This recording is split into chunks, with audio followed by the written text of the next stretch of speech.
Happy Friday, folks. NBL Now back in your feed. We're under a week away from when the semi-finals begin. It's a very exciting time and plenty to get through on this morning's episode. Joel Peterson and Damon Lowery with you. Good morning, Damon.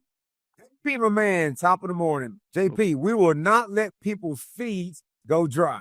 No, absolutely not. There is nothing running dry in the next little while. It's going to be a flood of content on the NBL socials particularly, and we might talk a little bit about that toward the end of the program this morning. Last night down in Traralgon in beautiful Gippsland, the Australian Boomers were in action, the green and gold. It was a different-looking Boomers team, it would be fair to say, coached by Jacob Chance, and they absolutely demolished Indonesia. In the words of the great Andrew Gaze, it was a spifflication, 109-58. It was a really slow start for them. They only had a couple of points through the first 5 minutes. Indonesia hadn't scored at all. No one played more than Mitch McCarron's 19 minutes and I think 56 seconds. Elijah Pepper led the team in scoring. There was no huge surprises there. Anything stand out to you? Now, Indonesia, I just thought they might be able to put up a little bit of a better fight, but full credit to the Boomers. Jacob Chance, I think he goes now 2-0 in the FIBA windows. Mitch McCarron's playing more minutes for Australia than he does for New Zealand. What are the odds? The Perth Wildcat boys, they got a bit of a training run in. David Okwera and Elijah Pepper. It's just good to see brand new, fresh faces representing Australia. It's always an honor. And those guys will never forget that their first time, that experience. So good on them. Couple of guys from sort of Generation Next as well. Ben Grishty with a good performance. The Adelaide boy who they're really high on in the 36ers organisation, and they had to pry him away from the hands of a couple of AFL clubs to keep him in their list. And Emmett Adair, who's headed to Loyola University in the States, also playing pretty well last night. Just on the Perth pair, so Pepper and Okwera. With a series coming out, like John really hasn't been playing either of them a great deal recently. But if they have a couple of good games here, they go back to Perth full of confidence. What does that do for them if their number gets called in a semi-final series? I feel like towards the end of the season, David Okwera started a few games. Elijah Pepper got quality minutes when Bryce Cotton was hurt. And he's also played some pretty significant minutes throughout the season. So for them two guys to go off and represent their country for the first time, I mean, that in itself, if you're the coach, John really can't say no to that. You got to let them guys go and do that. They come back with some confidence, a little bit of extra, little swagger, a little bit extra bounce, pep in their step. So, yeah, I think that's just a good thing. Instead of just beating up on each other all week in training, they can beat up on the Indonesians. And look, I reckon credit to John, really, for letting them go. I think that's a really good move. And you know, Brad Rosen said the other day, you know, he's a baller. Like, you know, he'll let them do what they need to do. So I think to sort of say, okay, there's a chance that these guys get injured, but it's going to be really good for them, not only, you know, for what we're about to do, but for their career. I reckon that's a really good move. Exactly. You can't be always worrying about if this happens, if that happens. Anything can happen at any time at training. We've seen players get hurt at training. So if you're going to get hurt and you represent your country, you know, you kind of rather that if it was to happen. But you know what? It didn't. And those guys got some quality minutes. They got to bond with some dudes they probably never got to play with before. And they get to go onto the Australian radar.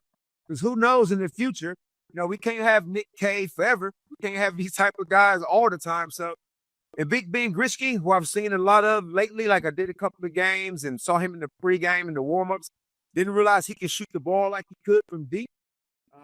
He got a lot more to offer than what we've seen the 36ers. Yeah, he's one that's got a big future ahead. I do want to talk coaching. Of course, the Boomers are part of the coaching merry-go-round in Australian basketball at the moment.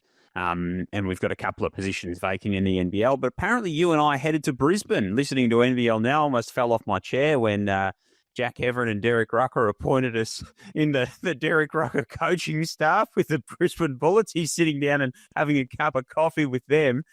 Jack's running the whiteboard. Apparently I'm doing the video because I'm good with technology. I had no idea where Jack's got that idea, by the way. And you're the chief motivation officer, except Ruck wants you to actually find some Navy SEALs. Now, that's where my first job would start with Derrick Rucker. See, first of all, when it comes to motivation, Derrick needs some of it because I want to instill in him how valuable and important it is to be true to your word. We don't need to go into a rehash what Derrick said and what he didn't do.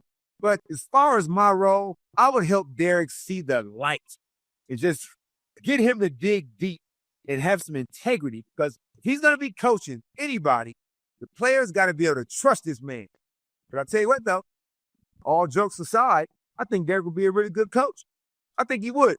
He's a player's coach. I feel like he knows the game. He probably still think he can get a few buckets. He would probably go to Davidson University and do his recruiting over there to get some imports. Probably make them all shave their head so they can be all shiny like him on top. Now he's over there schmoozing with the brass at Brisbane. What are they talking about, JP? Oh, who would know? Who would know, Damon? Who would know? It's an interesting one that, you sort of get different types of coaches and certain sports, particularly in American football, they sort of, leaning toward that CEO type coach, that sort of the overseer. We've got a couple of those in the NBL. I sort of think of like a Dean Vickerman. Then you've got the real man managers like a Justin Tatum. You're always going to have your real X's and O's nerds and that kind of thing that they've always got a place in the role, just in the game, just because they know the game so well. But if you were on the selection committee for these two roles, so Brisbane and Cairns are the ones that we know are vacant right now. If we go and put Damon Lowery's GM bucket hat on, what position description, what sort of qualities are you looking for in a coach? I need strong leadership. The X's and O's tend to take care of themselves. But you got to have a man or woman who can come in and command the room. So those players know that the buck stops right here. I'm not saying I need a tyrant. I don't want anybody that's like that. But somebody that you can just tell they have a presence about it. Got to be able to manage men, manage adults, hold people accountable, not pay lip service. Players are the best BS detectors running around along with pets and babies. But yeah, if somebody walks into the office, into the interview, and I don't feel their presence, sorry, you're not the one for the job. Because in this current era, I feel like players, if they see they got a lax kind of a leader, they can run over the top of that person. So I'm looking at a person like an Adam Ford type. He got a presence about him. Chase Buford, even though Chase could go off the rails a little bit, but he had a presence about him. Justin Tatum obviously has a presence. So that's what I would be looking for. Do you think that, Cairns have had Adam Ford? Do they need to go in a different direction? Or do you think, this type of coach has worked with this group and with this franchise, so, can we find someone else that is similar to that? I'm definitely looking for that mold. Somebody that can obviously bring out the best in some young talent. Because if you're talking about the Cairns Taipans, you're going to probably do a lot of upskilling, working with some guys that probably don't get a lot of NBL opportunities. So you're going to need a nurturer as well as a guy with a strong presence about him. And I'm telling you, Joel, we're running out of Australian coaches, man. Yeah, it's an interesting one, isn't it? I mean, there's a few, but you've got some concerns that there's not enough on the marketplace. I mean, being an Australian coach myself, an import who has made Australia home. I've been here over half my life. And you wear the bucket hat with pride. With a lot of pride, JP. And there's 10 teams in the league, and we are down to Dean Vickerman and John Riley is the only Australian coaches in the Australian competition. Now, look, I'm a big fan of every other coach. Like, I like Petrie Coppin, Justin Tatum, Brian Gorgian is still the GOAT. And we got a great flavor of international coaches, Josh King, as well as Mike Wells. But I don't know if I would feel too good about not having any representation. We're already going to probably miss out on an Australian coach in the Boomers. So I just feel like we really got to make sure we keep our homegrown talent right here, because we're losing them to overseas. Every coach is in Japan. They all going to Taiwan and all these other places. We're going to have to reach into our pockets and keep these dudes here and entice the other ones to come home. And we know that there's good coaches that are on the precipice of jobs. You look at like a Jacob Chance, obviously he's really highly rated, but there's a lot of good coaches across the spectre. Even in the women's game, Shannon Seabohm and these kind of guys, it'd be a shame to sort of lose some of these really top level coaches from potential jobs. One of them is Sam McKinnon. Now, he's played an interesting role at South East Melbourne, of course, this year. He's had a varied last couple of years, it'd be fair to say, Sam. But we had some scouts at South East Melbourne training yesterday, and they talked a lot, the Phoenix talked a lot about his halftime speech in that play-in game against Adelaide. However, no one apparently was going into too much detail with it. It's becoming a little bit of a sort of an urban myth in the NBL, the Sam McKinnon halftime rev-up. What do you think he might have said to get them going in that second half? I mean, Sam, obviously, already coached the team earlier in the season before Josh King got here, and with, I think, 3-1. So he's already got the group's respect. And any player that knows anything about Sam's history knows he ain't just no regular dude. He's a Hall of Fame dude, a champion, an MVP of the league, and a boomer, did it all. So for Sam to go in there, now Sam is kind of mild-mannered. He don't kind of, he doesn't really come across as that boisterous, vicious kind of a dude. But apparently he has some strong words to say, but I think he delivered them in maybe his just cold, calculated way. He would have said, in my opinion, he would have said things along the line of, is this who we are? Have we come this far to just get this far? Do we have any backbone? Are we going to let these pretenders come into our house and blow us out at home? Are you serious right now? I think it just would have been some straight facts like that. And the boys, he's got some high character dudes in that team with some fight in them. And they just need somebody just to kind of just turn the heat up on them a little bit. I was ready for you to go all Coach Carter there. I was just locked into that little address. That was nice. That's got me going for the morning, though. I'm going to have no problem sitting at work today. What about the sort of, I guess we're getting into MVP season. We're getting into awards. We've had the league awards. Clubs are going through theirs at the moment. What did you make of a three-way tie at the Hawks? So Sam Froling, Trey Carroll, Tyler Harvey all win the MVP. No, man. No.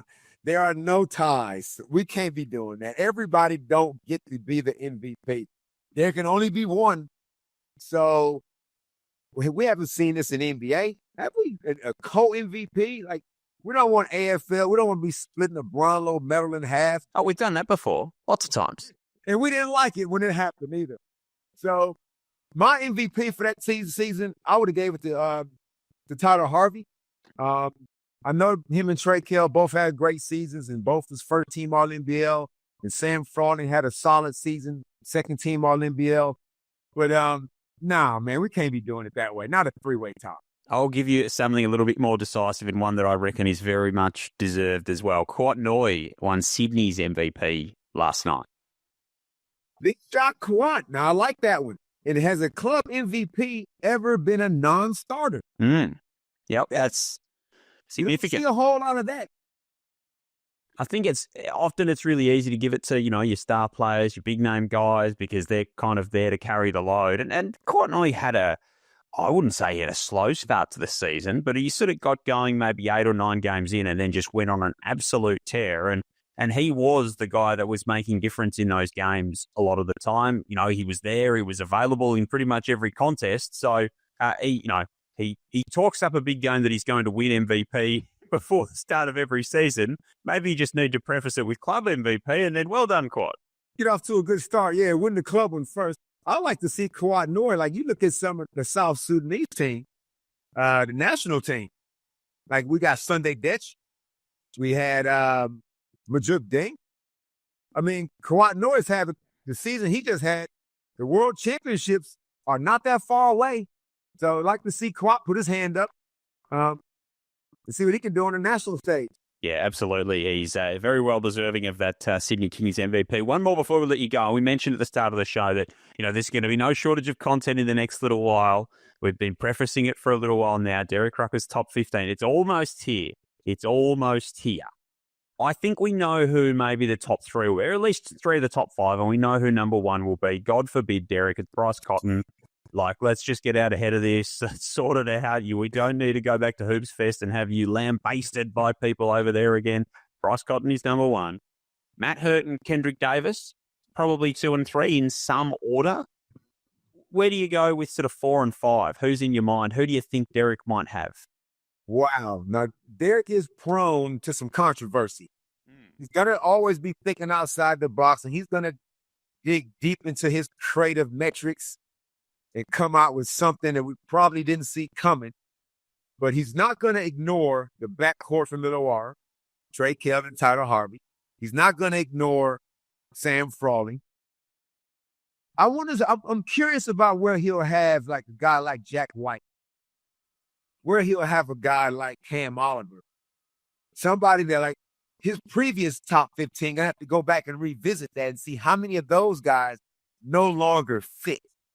And a guy like Taron Armstrong, though, who got completely snubbed at the awards night, will he get snubbed by Derrick Rucker as well? I hope not. There'll be some interesting ones with injuries too. Will Magnay was part of that mid-season top 15 and hasn't played a great deal, but we know what he does when he's at his best.